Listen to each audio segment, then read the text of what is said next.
तुषार, तुम यहाँ क्या कर रहे हो? तुम्हारा दिमाग खराब हो गया? ये क्या कर रहे हो तुम? दामाद जी, आप मेरी बेटी को क्यों मार रहे हो? दामाद जी, मैं आपसे कुछ पूछ रही हूँ। आपने मेरी बेटी को थप्पड़ क्यों मारा है? जीजा जी, माना कि आपका ओहदा हमारे घर में सबसे बड़ा है, हम आपकी इज्जत करते हैं, तो इसका मतलब ये नहीं कि आप हमारे ही घर में आके हम दोनों की आंखों के सामने मेरी बहन को चांटा मारोगे। मम्मी देखो ना, ये कैसे करते हैं। ये घर पर भी ना मेरे साथ ऐसी बदतमीजी करते हैं, मुझ पे हाथ उठाते हैं, और आज तो आप लोगों के सामने भी इन्होंने मुझे मारा है। इससे पहले मैंने ऐसा कब किया है कुछ? अरे छोड़ो मेरी बेटी के बाल।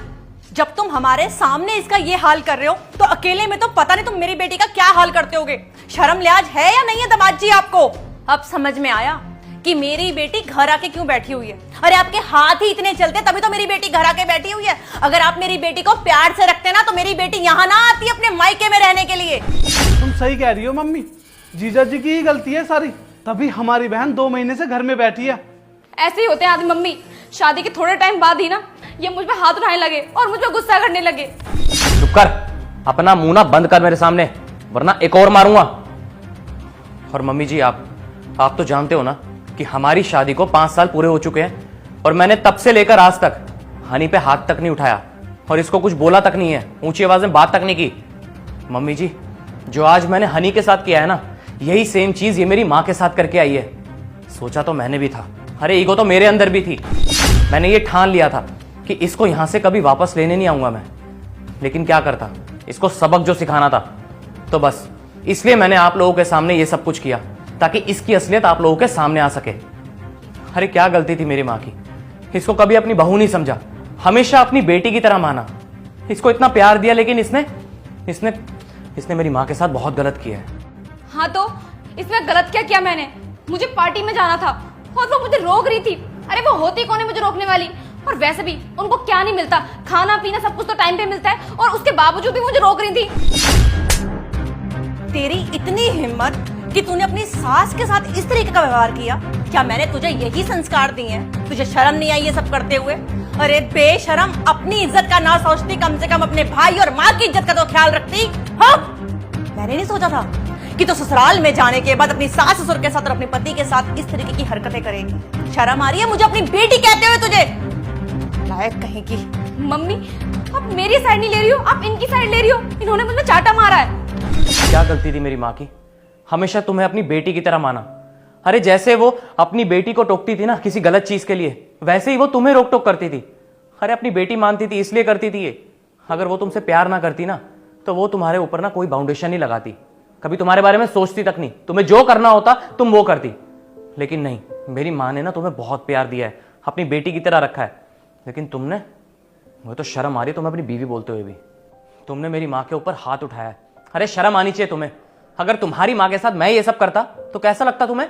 देखिए, भले ही मेरा तरीका गलत था, लेकिन मेरी इंटेंशन गलत नहीं थी। और आपने नहीं सोचा, ये 2 महीने से आपके घर में आके बैठी हुई है, अपने मायके में बैठी हुई है, और आपका जमाई अभी तक इसको लेने नहीं आया। कुछ तो ऐसा हुआ होगा ना जो ये आपसे छुपा रही है। आप लोगों ने ये तक नहीं सोचा कि दामाद जी ने एक कॉल तक नहीं किया, हालचाल भी नहीं पूछा अपनी बीवी का। अरे मैंने क्या कुछ नहीं किया था, आप लोगों के लिए हमेशा खड़ा रहा। आप लोगों को कोई भी प्रॉब्लम होती थी, मैं हमेशा सबसे आगे रहता था। अरे आप लोगों को अपनी फैमिली समझता था मैं, लेकिन इसने कभी मेरी माँ को माँ समझा ही नहीं। दामाद जी, मैं मेरी तरफ से और मेरी बेटी की तरफ से आपसे माफी मांगती हूँ। जो भी मेरी बेटी ने किया है ना, बहुत गलत किया है।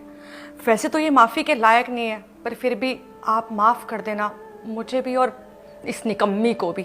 और मैं उम्मीद करती हूँ कि आज के बाद ये गलती दोबारा नहीं दोहराएगी। शायद इसको अब तो अकल आई गई होगी इतनी बड़ी गलती करने के बाद तो।